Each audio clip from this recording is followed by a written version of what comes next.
どこかの豆知識でくしゃみはカロリー消費がすごいという話を聞きましたね。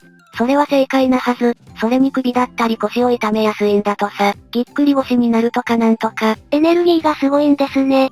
点と点が線になりましたね。そうだろ？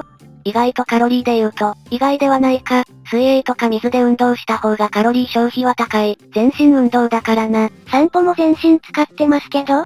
お前空気と水どっちが進むのに疲れるんだ。なるほどなるほど。つまりは水で泳ぎながらくしゃみがハイカロリー消費法ですか。ウォーズマンの掛け算理論はやめなさい。